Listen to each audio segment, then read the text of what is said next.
Votre invité à présent dans la grande interview en direct sur Boursorama, c'est Arnaud Piéton. Bonjour. Bonjour David. Ravi de vous avoir, directeur général de Technip Énergie, leader français des services pour l'industrie pétro-gazière. J'espère que je n'ai pas dit de bêtises jusqu'à présent. Non, plus sérieusement, parce qu'en fait, quand on regarde sur votre site, on voit société d'ingénierie et de services dans l'énergie. Concrètement, pour ceux qui nous regardent, que faites-vous au quotidien ?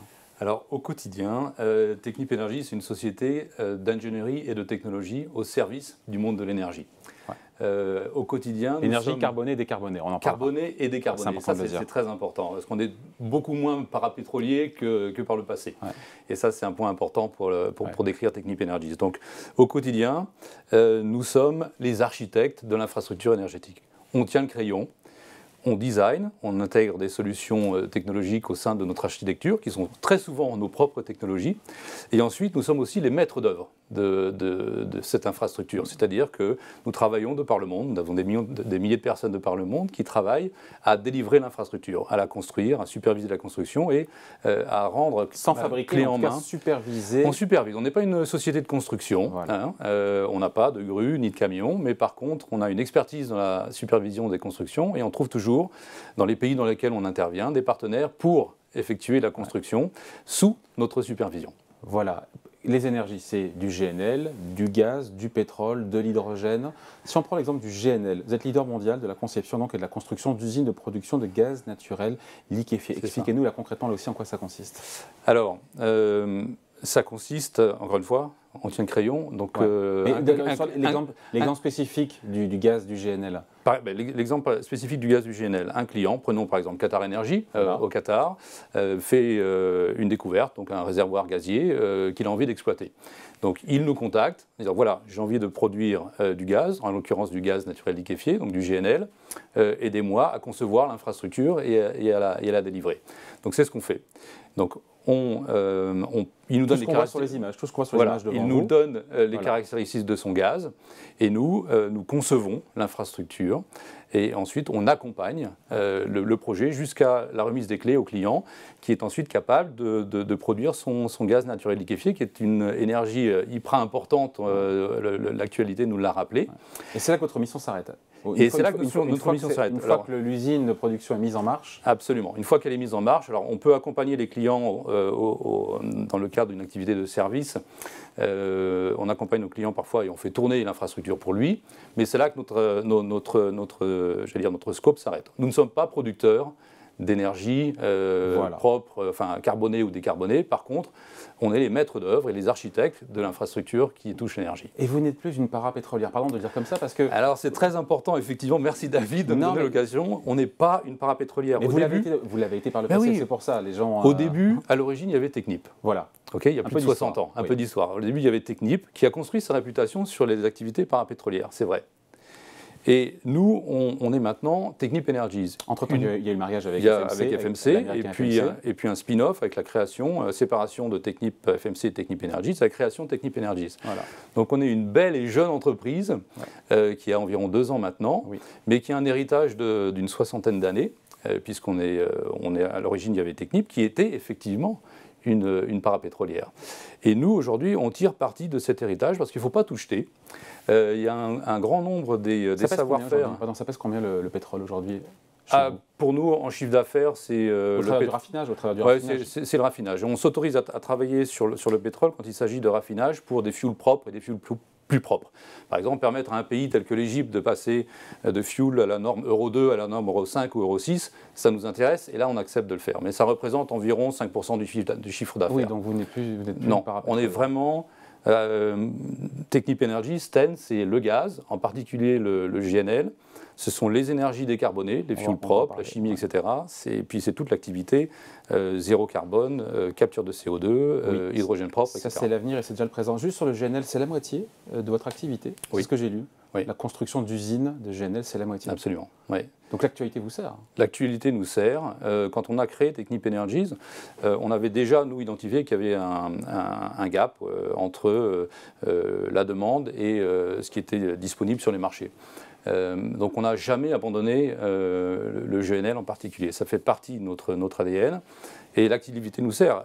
Malheureusement, l'activité a rappelé à tout le monde que le GNL, c'est quand même beaucoup plus souple qu'un gaz dans un pipeline. Il y avait 130 millions de tonnes par an de gaz qui transitaient de la Russie vers l'Europe par un pipeline ou par des pipelines. Ce n'est plus le cas. Donc une partie de ça, environ la moitié, sera remplacée à terme par du GNL, qui est beaucoup plus souple et qui a aussi le mérite d'être... on est capable de décarboner l'infrastructure de production de GNL. Donc c'est aujourd'hui... Parce qu'on a l'image que c'est quand même que l'extraction, en tout cas du GNL, au global, est plus polluant que le gaz qui nous venait de Russie. C'est vrai ou pas, ça? Ben, c'est vrai aujourd'hui. Parce qu'aujourd'hui, le GNL, on le prend, le GNL, parce qu'on en a besoin pour passer l'hiver. Et puis, l'infrastructure qui tourne aujourd'hui, ce sont des designs d'hier, ce ne sont pas les designs d'aujourd'hui ou les solutions de demain. Mais l'infrastructure, notamment au Qatar, sur les projets les plus récents qui sont en cours d'exécution, intègre des solutions de capture de CO2 en sortie de puits et sur toute la chaîne de liquéfaction. Alors après, effectivement, il est liquéfié, transporté et puis utilisé. Il faut que l'utilisateur, lui, ait envie de décarboner. Mais nous, sur ce que l'on maîtrise, et puis de la sortie de puits au reste, le transport est très carboné, sauf quand les transporteurs, de plus en plus, choisissent de capter, etc. Mais oui, il reste... j'allais dire, en aval de la liquéfaction, il reste encore effectivement des zones qui restent carbonées, qui sont source d'émissions, c'est vrai. Arnaud Piéton, vous avez publié vos résultats il y a quelques jours, le mois dernier d'ailleurs, il faut être précis. Vous affichez des bénéfices en hausse de 50% au troisième trimestre. Est-ce que tous les voyants sont au vert, ou en tout cas quasiment tous? Pour moi, il y en a un ou deux comme qui méritent attention. Oui, il y en a quelques-uns qui méritent attention, mais l'agenda pour Technip Energies est super positif. Vous avez mentionné le GNL, ou le LNG, pour lequel il y a une demande très forte, et on le voit, alors ça ne se traduit pas sur le carnet de commande 2022, par contre 2023-2024, on est très optimiste quant à la prise de commande autour du GNL. Et puis, de manière très importante, on sent bien que les sujets sur lesquels nous avons travaillé autour de la transition énergétique, encore une fois, capture de CO2, les fuels propres, etc., ce train a quitté la gare. Les prises de commande sur l'activité pure transition énergétique hors gaz, donc hors GNL. Qui pèse combien aujourd'hui? Aujourd'hui, les prises de commande sur 2022, on sera au milliard d'euros de prises de commande. Ça va représenter quasiment un tiers de nos prises de commande cette année. Parce qu'on n'a pas, cette année, avec la sortie de la Russie, et puis des contrats que du coup, on n'a pas signés en Russie, on n'a pas signé de très très gros projets cette année. Par contre, ça vient en 2023-2024. Il faut le temps de remplacer ce truc-là. Mais ce n'est pas une source d'anxiété du tout parce que le portefeuille d'opportunités est super riche. Et ce qui est très important de noter, c'est que l'année dernière, l'activité pure transition énergétique, c'était 200 millions de prises de commande. Ces 200 millions deviennent 1 milliard cette année. Alors, on ne va peut-être pas faire x5 entre 2022 et 2023. On vous le souhaite, évidemment. Non, mais c'est un signe que vraiment le train a quitté la gare quand il s'agit de sujets décarbonés, décarbonation, etc. Pendant longtemps, on a dû tirer nos clients pour les convaincre d'adopter des solutions décarbonées. Et maintenant, ils nous les réclament. Et ça, c'est un vrai changement notable sur les 2 dernières années. Ouais, après, il y a cette sortie de la Russie qui aurait pu, on l'imagine, vu le poids, je crois que c'était 23% de votre chiffre d'affaires, la Russie, ou 20% ça, de votre chiffre d'affaires. On aurait pu se dire, ça aurait pu être une année horribilis pour vous. Et en fait, au final, vous vous en sortez pas si mal que ça, avec, encore une fois, une sortie de Russie. Vous étiez une des boîtes françaises les plus impactées. Oui, alors la Russie, pour nous, c'était un projet. Parce qu'on n'est pas investisseur en Russie. Par contre, c'était un méga projet, Arctic LNG 2, donc du GNL. Là où était présent Total aussi. Oui, Total est actionnaire de Novatek, et Novatek est notre client sur Arctic LNG 2. Et effectivement, alors évidemment, on a tangué un peu au moment du début de la guerre en Ukraine. Le cours a chuté, mais on a bien repris depuis, parce que l'agenda autour du monde de l'énergie est fort. Et puis, ce qui est très très intéressant d'observer, c'était comme un méga stress test pour Technip Energies, de voir comment l'entreprise a réussi, encore une fois, à résister à ce stress test. Donc on sort de la Russie, on en sort renforcé, parce que c'est l'opportunité de faire autre chose. Quand on achète Technip Energies, on achète beaucoup plus qu'un pure play gazier LNG en Russie. Et c'est ce qu'on s'est attelé à expliquer. Et puis, ça nous a renforcé dans notre conviction de rester en permanence extrêmement discipliné sur nos contrats. Parce que sortir de la Russie sur un projet aussi gros, aussi complexe, ça prend du temps, et être capable de dire... C'est un contrat de 2 milliards d'euros, j'avais lu, hein, c'est ça? Non, c'est un contrat beaucoup plus que ça. C'est un contrat qui était aux alentours de... Pour nous, c'était 7 milliards d'euros à la signature. Oui, mais sur plusieurs années. Par contre, oui, sur plusieurs années. Ça aurait dû représenter 1,4 milliard de notre revenu en 2022. Voilà, c'est ça. Voilà, et on a éliminé 4 milliards d'euros de notre backlog, de nos carnets de commandes.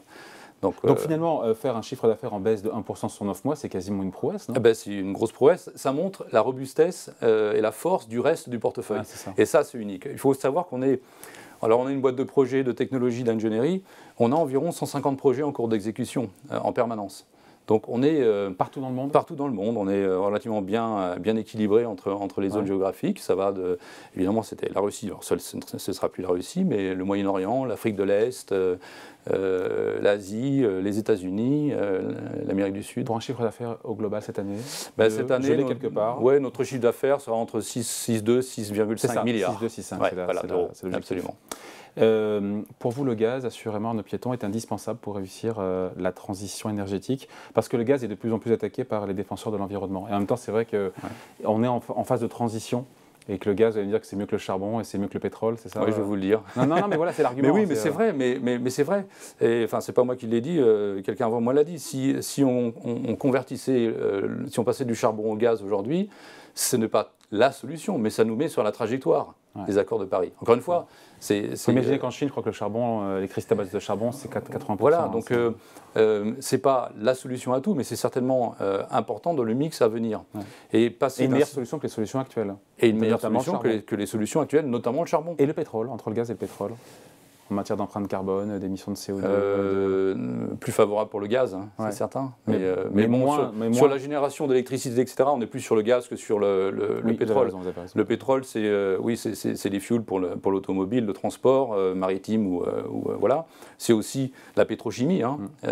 C'est pas fini. On aura besoin. On passe d'un système énergétique A à un système B. On va continuer à avoir besoin de pétrole pour les sujets de pétrochimie. La molécule restera importante. Donc pour vous, l'évolution du marché de l'énergie, elle vous est favorable? Avec cette transition dans laquelle on aura besoin de beaucoup plus de gaz, notamment du GNL, et l'après-carbone, sur lequel vous êtes déjà positionné, on l'a dit. Enfin, on l'a dit non, on l'a évoqué. J'ai vu ça, la capture du carbone, vous expliquez. L'hydrogène, évidemment, encore faut-il qu'il soit vert. Le bioraffinage. J'ai lu aussi les éoliennes en mer. Alors oui, on a créé une business unit dédiée à l'éolien flottant.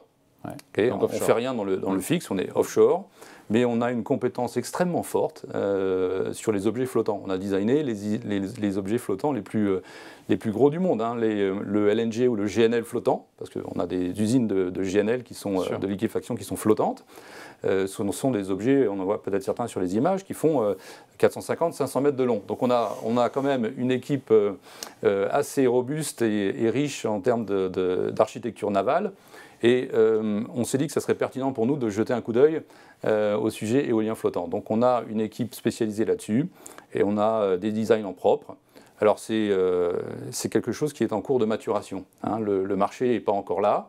On sent bien qu'on va avoir besoin de l'éolien flottant aussi. Aujourd'hui, c'est encore balbutiant. On est au Royaume-Uni, il y en a beaucoup. Pardon ? Au Royaume-Uni, il y en a beaucoup. Il va y en avoir beaucoup flottants. Il n'y en a pas beaucoup flottants. Il y en a beaucoup fixes, mais pas beaucoup flottants. En projet, absolument. En projet, il y en a beaucoup. Et vous serez présent là-dessus ? Et oui, on s'aligne absolument. Et parce qu'il y a un vrai sujet d'industrialisation et de scale-up, enfin de passer à l'échelle.